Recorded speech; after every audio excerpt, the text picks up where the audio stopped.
മൂന്നാമത്തെ കണ്ടീഷൻ, നമ്മുടെ തല കറങ്ങിപ്പോകുന്ന ഒരു കണ്ടീഷനാണ് ആ വീട്ടുകാർ വെച്ചത്. ഈ മരണത്തെ തുടർന്ന് അവർക്ക് കാരിത്താസിൽ 2 ദിവസം വെക്കേണ്ട വന്നു, വീട്ടിൽ പന്തലിടേണ്ട വന്നു. ഇതിന്റെ എല്ലാ ചെലവുകളും നോബി തരണം. നോബി തന്നാൽ ഈ ബോഡി വിട്ടുകൊടുക്കാമെന്നാണ് പറഞ്ഞത്. അപ്പോൾ ഞാൻ ഒന്ന് ചോദിച്ചോട്ടെ, സ്വന്തം മകളുടെയും കൊച്ചുമക്കളുടെയും മൃതദേഹങ്ങള് വെച്ച് വില പറഞ്ഞ് ആ ഷൈനിയുടെ അപ്പനെ എന്ത് വിളിക്കണം, അല്ല ആ ഷൈനിയുടെ വീട്ടുകാരെ എന്ത് വിളിക്കണം? അനിയൻ ഉണ്ണി ചുങ്കമ്പള്ളി അച്ഛനെ വിളിച്ചിട്ട് ഇന്നുപോലെ ഒരു സംഭവം ഉണ്ടായി. ആ സംഭവം ഉണ്ടായി. അപ്പോൾ അച്ഛൻ ചോദിച്ചു, എവിടെയാണ് അടക്കിന്റെ കാര്യമെല്ലാം തീരുമാനമായോ എന്ന് ചോദിച്ചപ്പോൾ ഉണ്ണി തന്നെ പറഞ്ഞു, ഞങ്ങള് അവരുടെ ഷൈനിയുടെ വീട്ടുകാരുമായിട്ട് ആലോചിച്ചുകൊണ്ടിരിക്കുന്നേ ഉള്ളൂ, തൽക്കാലം മോർച്ചറി വെക്കുവാണ്, അതിനുശേഷം അറിയിക്കാമെന്ന് പറഞ്ഞു. ആദ്യം നോബിയുടെ വീട്ടുകാരും ഷൈനിയുടെ വീട്ടുകാരുമായിട്ട് സംസാരിച്ചിട്ട് ഷൈനിയുടെ വീട്ടുകാര് അവരുടെ പെടവപ്പള്ളിയിൽ തന്നെ ഈ മൃതദേഹങ്ങൾ അടക്കം ചെയ്യണമെന്ന് തന്നെയാണ് അവരുടെ ആഗ്രഹം. അതനുസരിച്ച് അവര് അവിടുത്തെ വികാരിയച്ഛനുമായിട്ട് ബന്ധപ്പെട്ടു. അവിടുത്തെ വികാരിയച്ഛൻ നേരെ നമ്മുടെ വികാരിയച്ഛനെ വിളിച്ചിട്ട് പറഞ്ഞു, ഞങ്ങൾക്ക് ഇവിടെ അടക്കാനായിട്ട് ഈ മൃതദേഹങ്ങൾ ഇവിടെ അടക്കാനുള്ള NOC നമുക്കൊരു ലെറ്റർ കൊടുക്കണമല്ലോ, ആ NOC അവർക്ക് കൊടുക്കാമെന്ന് പറഞ്ഞു. അതനുസരിച്ച് നമ്മുടെ വികാരിയച്ഛൻ പറഞ്ഞു, നമുക്ക് NOC കൊടുക്കുന്നതിൽ തടസ്സമില്ല. അങ്ങനെയാണ് അദ്ദേഹം പിറ്റേ ദിവസം രാവിലെ, ശനിയാഴ്ച രാവിലെ കുർബാന മധ്യേ ഈ മൃതസംസ്കാരത്തിന്റെ കാര്യങ്ങൾ കൃത്യമായിട്ട് പറയുകയും ചെയ്തതാണ്. ഇത്ര മണിവരെ ഇന്ന സ്ഥലത്തുണ്ട്, അതിനുശേഷം അവിടെ പാരിഷാളിൽ പൊതുദർശനമായിരിക്കും.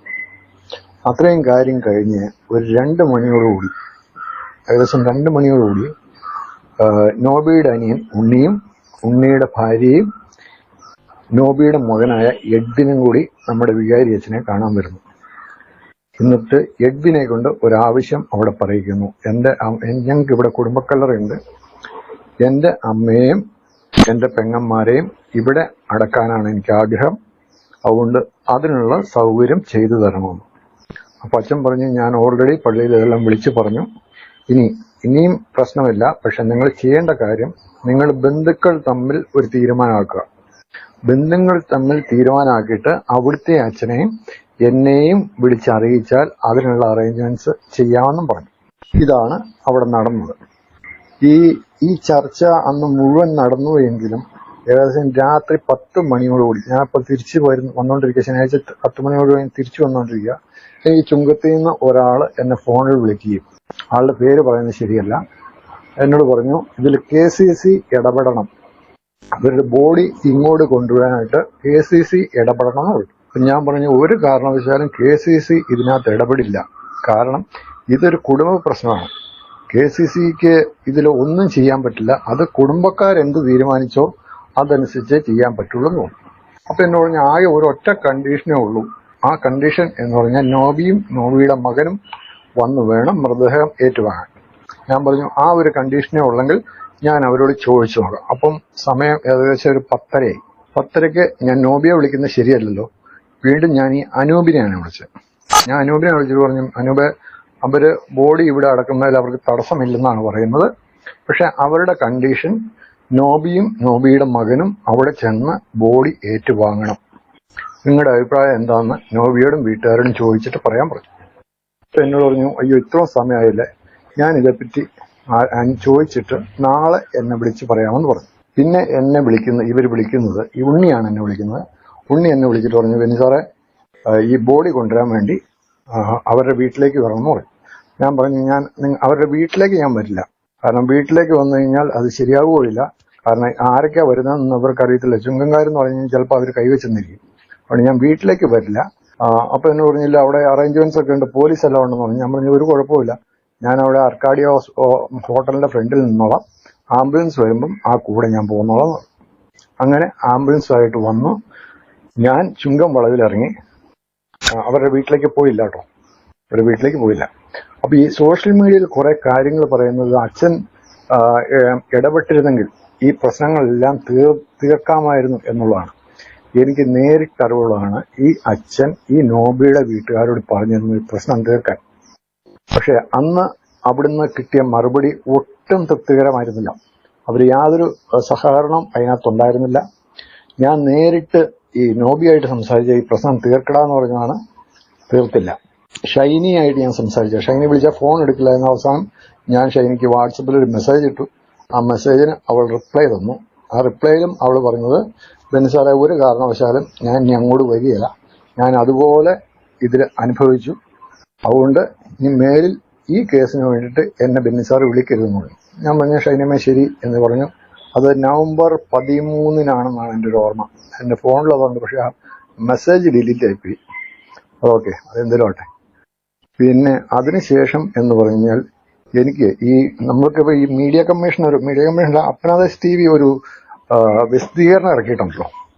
അതിൽ പറയുന്നുണ്ട് ബോബി അച്ഛൻ്റെ ഇതിലെ റോൾ എന്താണ് എന്നുള്ളതിനെ പറ്റി ഒരു റിപ്പോർട്ട് കൊടുത്തിട്ടുണ്ടെന്നാണ്. എനിക്ക് അന്ന് വരെ അറിയത്തില്ലായിരുന്നു ഈ 9 മാസമായിട്ട് നോബിയോ നോബിയുടെ വീട്ടുകാരോ ഈ 2 കുട്ടികൾക്കുമുള്ള ചെലവ് കാശ് പോലും കൊടുത്തിരുന്നില്ല എന്ന് ഞാൻ ഈ തലേദിവസം രാത്രി അറിയണേ. ആ തലേദിവസം രാത്രി ഇതേപ്പറ്റി സംസാരം ഉണ്ടായി, ഇച്ചിരി ഒച്ചപ്പാടും ബഹളമൊക്കെ ഉണ്ടായി. അന്നാണ് ഞാൻ അറിഞ്ഞത്. അപ്പോൾ ഞാൻ പറയുന്നത് ഈ അച്ഛൻ എന്ന് പറഞ്ഞ ആള് നമുക്ക് അൾത്താരയിൽ നിന്ന് സുവിശേഷം പറയാനും കുടുംബസ്നേഹം അല്ലെങ്കിൽ പരസ്പര സ്നേഹം ഇതേപ്പറ്റിയൊക്കെ വാതോരാതെ പ്രസംഗിക്കുന്നത് ഞാൻ കേട്ടിട്ടുണ്ട്. പക്ഷേ അയാൾക്കെങ്കിലും ഇടപെട്ടിട്ട് ഈ പൈസ അവനവന്റെ പിള്ളേരല്ലേ, ഷൈനി വഴക്കൂടി പോയി, ഓക്കെ എന്തെങ്കിലും ആട്ടെ, കുടുംബ പ്രശ്നം. ഈ പിള്ളേർക്കുള്ള പൈസ അയച്ചു കൊടുക്കേണ്ടതായിരുന്നു. അത് അയച്ചു കൊടുക്കാനുള്ള ബാധ്യത അല്ലെങ്കിൽ ആ ഉത്തരവാദിത്വം നിറവേറ്റാനുള്ള ധാർമ്മിക ബാധ്യത ഈ അച്ഛനുണ്ടായിരുന്നു. ആ അച്ഛൻ അത് ചെയ്തില്ല. അച്ഛൻ അത് ചെയ്തിരുന്നു എങ്കിൽ ഒരുപക്ഷെ ഇത്രയും ഇത് മുമ്പോട്ട് പോകുമായിരുന്നു എങ്കിലും എനിക്ക് തോന്നുന്നില്ല. ഇനി നമ്മുടെ വികാരി അച്ഛൻ ഇതിൽ ഇടപെട്ടില്ല എന്ന് പറഞ്ഞാണല്ലോ പല സംസാരം. അദ്ദേഹം അവിടെ ഇരിക്കാൻ യോഗ്യനല്ല. ഈ ഷൈനി ഇവിടുന്ന് പോയതിനു ശേഷം ഷൈനിയും ഷൈനിയുടെ ഫാദറിനും കൂടെ ഈ കുട്ടികളെ അലീനയെ ഇവാനയെ സ്കൂളിൽ ചേർക്കാൻ വേണ്ടി ഒരു സർട്ടിഫിക്കറ്റിന് വേണ്ടിയും പിന്നെ ഒരു മാരേജ് സർട്ടിഫിക്കറ്റ്, ഇവരുടെ കേസിന്റെ ആവശ്യത്തിന് വേണ്ടിയിട്ട് ഒരു മാരേജ് സർട്ടിഫിക്കറ്റിന് വേണ്ടിയിട്ടും നമ്മുടെ ചുങ്ങമ്പള്ളി വികാരിച്ചനെ കാണാൻ വന്നിരുന്നു. അന്നും അച്ഛൻ പറഞ്ഞു ഈ കേസിലേക്കൊന്നും പോകാതെ നമുക്ക് സംസാരിച്ച് തീർക്കാം എന്ന് പറഞ്ഞപ്പോൾ ഈ ഷൈനിയുടെ ഫാദർ പറഞ്ഞ ഒരു കാരണവശാലും ഞങ്ങൾ സംസാരിച്ച് തീർക്കാൻ പോകുന്നില്ല, കാരണം അവൾക്ക് അതുപോലെ അനുഭവങ്ങൾ ആ വീട്ടിൽ നിന്നുണ്ടായി, അതുകൊണ്ട് ഞങ്ങൾ ഒരു തരത്തിലും സമ്മതിക്കില്ല എന്ന് പറഞ്ഞു. അപ്പം നമുക്ക് ഇങ്ങനെ നിൽക്കുന്ന ഒരു സ്ഥലത്ത് വികാരിയച്ഛനെ സംബന്ധിച്ച് അദ്ദേഹത്തിന് ഇത് പറയാനല്ലേ പറ്റുള്ളൂ. പണ്ട് കാലമൊക്കെ ആയിരുന്നെങ്കിൽ ശരിയായി, വികാരിയച്ഛന്മാർ നമ്മുടെ വീട്ടിൽ വന്ന ഒരു കാര്യം പറഞ്ഞു കഴിഞ്ഞാൽ നമ്മുടെ അച്ഛൻ പറഞ്ഞാലേ അത് ചെയ്യും. ഇപ്പോ അങ്ങനെ അച്ഛൻ പറഞ്ഞാൽ കേൾക്കുന്ന എത്ര കുടുംബങ്ങളുണ്ട് നമുക്കൊക്കെ അറിയാമല്ലോ. എല്ലാ വീട്ടിലും വഴക്കുകളും ബഹളവും ഉണ്ട്. അത് അച്ഛൻ വന്ന് സംസാരിച്ചാൽ തീരുമോ? അത് വാശിയിലേക്കൊക്കെ പോയി കഴിഞ്ഞാൽ ഒരിക്കലും അത് തീരില്ല. കാരണം നമ്മളൊരു കേസുമായിട്ട് കോടതിയിലേക്ക് നീങ്ങുകയാണെങ്കിൽ പിന്നെ വക്കീലാണ് നമ്മുടെ ദൈവം. വേറെ നമുക്ക് യേശുക്രിസ്തു എന്നൊരു ദൈവം പോലും ഇല്ല, വക്കീലാണ് നമ്മുടെ ദൈവം. ഞാൻ എന്റെ ഭാഗമായിട്ടാണ് പറഞ്ഞ, നിങ്ങൾക്ക് എല്ലാവർക്കും അങ്ങനെ ആകണമെന്ന് യാതൊരു നിർബന്ധവും എനിക്കില്ല. ഇനി ഈ പിള്ളേർക്ക് ഈ പൈസ കൊടുക്കുക എന്നുള്ളത് അല്ലെങ്കിൽ കൊടുക്കുന്നില്ല എന്നുള്ളത് ഈ അച്ഛനും അറിയാമായിരുന്നല്ലോ. തീർച്ചയായിട്ടും അദ്ദേഹത്തിന് ഇതിന്റെ ധാർമ്മിക ഉത്തരവാദിത്വമുണ്ട്. ആ പിള്ളേർക്ക് പൈസ എത്തിച്ചു കൊടുക്കണം, അല്ലെങ്കിൽ എടാ നോവി നിന്റെ പിള്ളേരാണ്, നീ അവന് പൈസ അയച്ചു കൊടുക്കും, അത് പറയാനുള്ളൊരു ധാർമ്മിക ബോധം അല്ലെങ്കിൽ ധാർമ്മിക ഉത്തരവാദിത്വം അദ്ദേഹത്തിനുണ്ടായിരുന്നു. അച്ഛൻ എന്ന നിലയിൽ ആ ഉത്തരവാദിത്വം നിറവേറ്റുന്നതിൽ അദ്ദേഹം പരാജയപ്പെട്ടു. തന്നെയല്ല, ഈ അച്ഛൻ ഈ വീട്ടുകാരുടെ വാക്കും കേട്ട് ആ വാശിപ്പുറത്ത് തന്നെ നിൽക്കുകയായിരുന്നു. നിങ്ങൾക്കറിയാലോ, കരിങ്ങന്നം പോലീസ് സ്റ്റേഷനിൽ ചെന്നപ്പോൾ പോലും അവിടെ സ്റ്റേഷനിൽ അച്ഛനാണ് കൂടുതൽ സംസാരിച്ചത്. അച്ഛൻ പറഞ്ഞത് ഈ കേസായിട്ട് തന്നെ പൊക്കോട്ടെ. ഈ ഷൈനി കുറച്ച് പൈസ എടുത്ത കാര്യം പറയുന്നുണ്ടല്ലോ, ഷൈനിയുടെ വീട്ടിലേക്ക് എടുത്ത പൈസയല്ല. ആ സമയത്താണ് ഈ വീടിന്റെ മെയിൻ്റനൻസും എല്ലാം നടക്കുന്ന ആ സമയത്ത് എടുത്ത പൈസ ആ വീട്ടിലേക്ക് തന്നെ എടുത്തതാ. പക്ഷെ അതിനൊരു കണ്ടീഷൻ അവർ വെച്ച്, ഈ പൈസ ഞങ്ങൾ അടയ്ക്കാൻ തയ്യാറാണ്. എങ്ങനെ? ഷൈനിയുടെ പേരിലൊരു കാറുണ്ട്, ഷൈനിയുടെ പേരിലൊരു പിക്കപ്പ് ഉണ്ട്, പിന്നെ ഷൈനിയുടെ പേരിലൊരു ഇൻഷുറൻസ് ഉണ്ട്. ഇത് 3ഉം നോബിയുടെ പേരിലേക്ക് ആക്കിയാൽ ഈ പൈസ അടയ്ക്കാമെന്ന് അച്ഛൻ അവിടെ സമ്മതിച്ചതാണ്. വാസ്തവമായ കാര്യമാണ് കേട്ടോ, തെറ്റല്ല, വാസ്തവമായ കാര്യം. പിന്നെ ഞാൻ ആ കണ്ടീഷൻസിന്റെ കാര്യം പറഞ്ഞല്ലോ. എനിക്ക് അത്രയും വിശ്വസിക്കാവുന്ന ഒരാളാണ് എന്നോട് ഈ കണ്ടീഷനെ പറ്റി പറഞ്ഞത്. അതിനുശേഷമാണ് ഒരു 3 ദിവസം മുമ്പാണ് ഞാൻ കൃത്യമായിട്ട് അറിയുന്നത് ഇതിന് 3 കണ്ടീഷൻസ് ആണ് ഉണ്ടായിരുന്നത്. 1, നോബിയും പിള്ളേരും അവിടെ വരണം. 2, അവിടെ കുറച്ചു നേരം ആ വീട്ടില് പൊതുദർശനത്തിന് വരണം. 3ാമത്തെ കണ്ടീഷൻ, നമ്മുടെ തല കറങ്ങിപ്പോകുന്ന ഒരു കണ്ടീഷനാണ് ആ വീട്ടുകാർ വെച്ചത്. ഈ മരണത്തെ തുടർന്ന് അവർക്ക് കാരിത്താസിൽ 2 ദിവസം വെക്കേണ്ടി വന്നു. വീട്ടിൽ പന്തലിടേണ്ടി വന്നു. ഇതിന്റെ എല്ലാ ചെലവുകളും നോബി തരണം. നോബി തന്നാൽ ഈ ബോഡി വിട്ടുകൊടുക്കാമെന്നാണ് പറഞ്ഞത്. എന്നോട് പോലും ഈ 3ാമത്തെ കണ്ടീഷൻ എന്നോട് പറഞ്ഞിരുന്നില്ല.